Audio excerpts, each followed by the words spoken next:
Bonjour.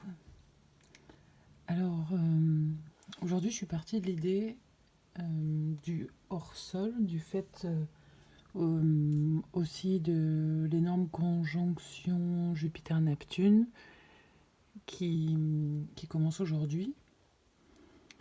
Et à l'image du yucca dépoté avec toutes ces racines qu'il a fallu démêler parce que j'étais enroulée en spirale, cherchant cherchant le point de fuite. Euh, il y a l'idée de passage, d'ouverture, de, de transmission, de laisser couler. L'eau dans le pot ne trouvait plus du tout la sortie. En fait, la plante était devenue, les racines étaient prêtes à, à pourrir parce que l'eau ne trouvait plus de voie de sortie. Et à l'image de la transition, de la grosse transition là qui commence, il y a l'idée de suivre le courant, euh, l'idée que ce qui est amené est essentiel à notre survie, à notre passage, à notre évolution, à nos ressources, à ce qui nous constitue et comme aux nutriments essentiels, comme un passage, une étape euh, incontournable de laisser passer cette eau. Euh, le but est de laisser passer cette eau. Alors il y a sur les trois cartes tirées beaucoup d'eau, beaucoup de liquide, beaucoup de féminin, de réception. Là c'est une carte de coupe. Ici il y a l'énorme chaudron rempli de lait. Et ici c'est la carte du pendu avec cette sirène qui porte un miroir, apparemment c'est le nom de la carte. Et on croirait la pleine lune. Euh, L'idée était, euh, dans l'idée de ce qui nous nourrit, d'aller visiter ici l'énergie de Vénus, ici celle de notre ascendant, et là la Lune. Alors, soit dans la position de ces éléments dans notre ciel de naissance, et dans l'idée que Vénus représente nos valeurs, sur lesquelles on ne transige pas plus, qui nous sert de direction. L'ascendant comme toujours à l'idée de cette pierre noire qui est notre base et ce qui nous aide à, à faire le chemin du labyrinthe, le chemin de la sortie depuis le cœur et la lune, parce que c'est elle qui transmet, euh, qui reçoit, et il n'y a qu'en passant par elle que l'on peut aller se plonger dans, euh, dans les passages que l'on a à traverser au travers des épreuves qui, qui parcourent notre chemin.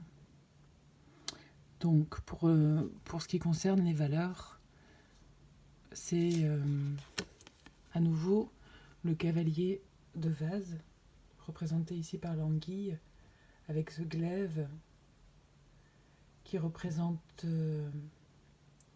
cette antenne, cette verticalité, ce métal sur lequel on ne revient pas et qui nous sert à, à diriger depuis ici les émotions, depuis le cœur, depuis cet espace d'amour,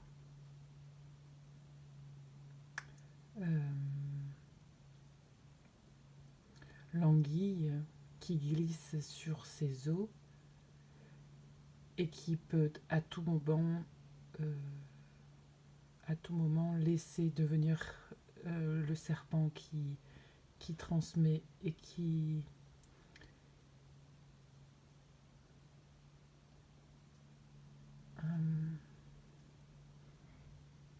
il y a du lambris au-dessus de ma tête et j'entends des petits pas.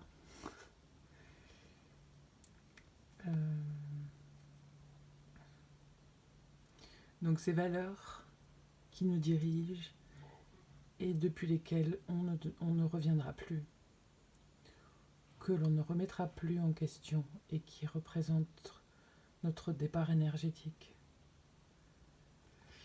Il y a au cœur la femme verte, le 3 de l'impératrice, qui est avec ces êtres de la forêt, avec ce feu puissant, ce chaudron prêt à nourrir,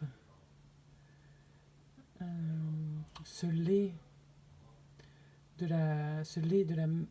maternel auquel on peut se ressourcer. Il y a le triangle là réceptif, féminin, du grand féminin.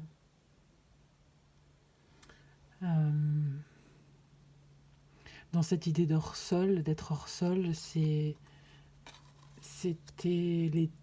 les trois comment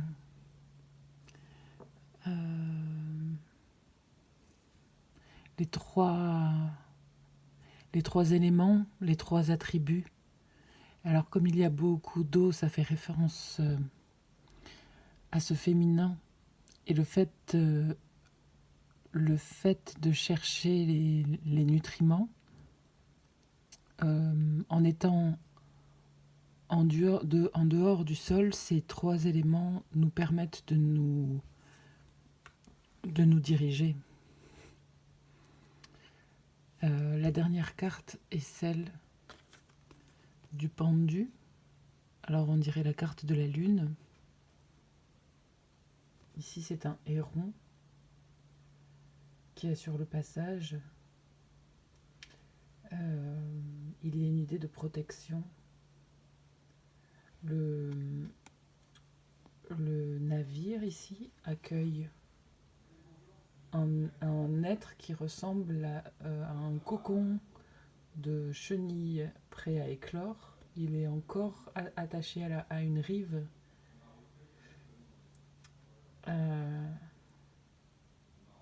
Et avec le pendu, il y a l'idée que